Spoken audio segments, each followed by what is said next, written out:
बिहार में चुनावी साल का बजट पेश कर दिया गया है। इस बजट में सरकार का दावा है कि शिक्षा, स्वास्थ्य, महिला सशक्तिकरण और उद्योगों को बढ़ावा मिलेगा। आपको बता दें, बिहार विधानसभा में आज बिहार के वित्त मंत्री सम्राट चौधरी ने वित्तीय वर्ष 2025-2026 के लिए 3,17,000 करोड़ रुपए का बजट पेश कर दिया। ये बजट पिछले साल की तुलना में 38,000 करोड़ रुपए ज़्यादा है। इस बजट में शिक्षा, स्वास्थ्य, महिला सशक्तिकरण, कृषि, उद्योग और बुनियादी ढांचे पर विशेष ध्यान दिया गया है। आइए हम आपको बताते हैं कि बिहार के इस चुनावी साल के बजट की मेन घोषणाएं क्या हैं। इस बजट में शिक्षा और युवाओं के लिए बड़ा ऐलान किया गया है।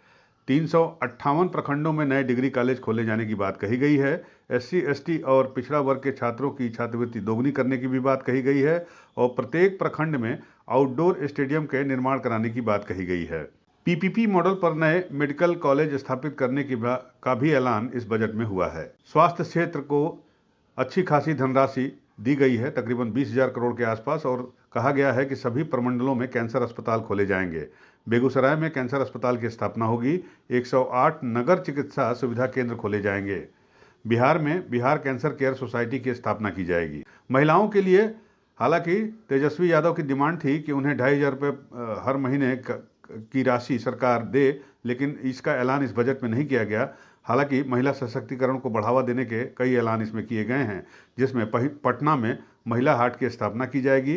प्रमुख शहरों में महिलाओं के लिए पिंक बस सेवा शुरू होगी, जिसमें चालक और कंडक्टर दोनों महिलाएं होंगी।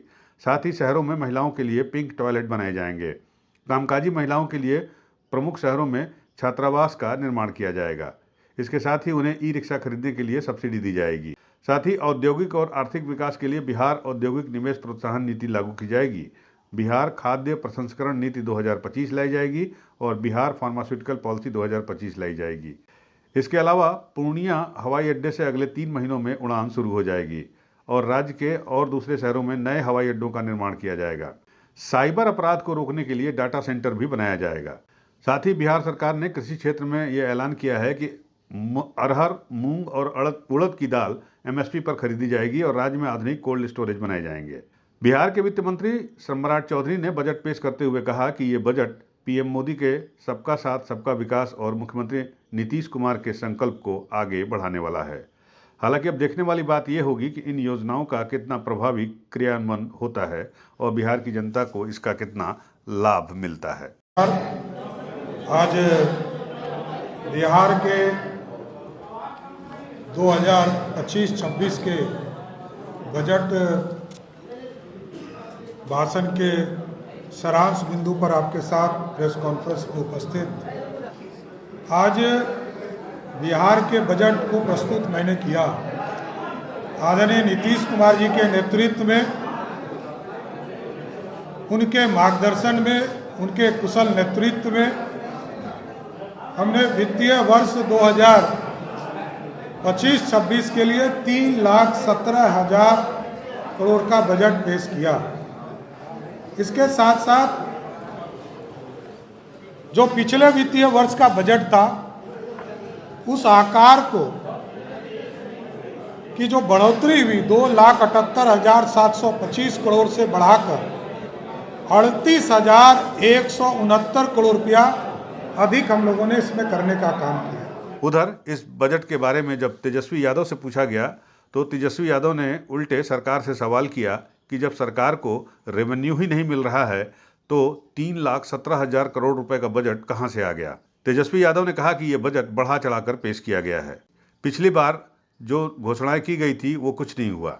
कल कारखाने खोलने की कोई बात नहीं की गई है। नौकरी रोजगार की कोई बात नहीं की गई है। पेपर लीक किस तरह से रोकेंगे, इस पर भी कोई बात नहीं की गई है और बिहार के कानून व्यवस्था पर भी कोई चर्चा नहीं की गई है। तेजस्वी यादव ने कहा कि बजट पूरी तरह से हवाई है और ये बेकार का बजट है। बिहार में बिहार विधानसभा में बिहार का बजट जो है वो पेश किया गया है और ये सरकारी पन्नों पर झूठ और जुमलों की स्याही से लिखा हुआ भाषण जो है माननीय उप मुख्यमंत्री सम्राट चौधरी जी ने पढ़ा है। मगर इससे जमीनी सच्चाई कुछ और है, वास्तविकता कुछ और है। बताइए, 3,17,000 करोड़ का बजट इन्होंने बताया है भाई। 3,17,000 करोड़ का। टेक्निकल हम बात अगर पूछे तो सरकार को रेवेन्यू तो आ ही नहीं रहा, राजस्व तो मिल ही नहीं रहा, तो ये अचानक से 3,17,000 कैसे पहुंच गया? जब बिहार को रेवेन्यू ही नहीं आ रहा है तो ये 3,17,000 कैसे पहुंच गया? यूपी न्यूज़ 9 के लिए पटना से अमित कुमार वर्मा की रिपोर्ट।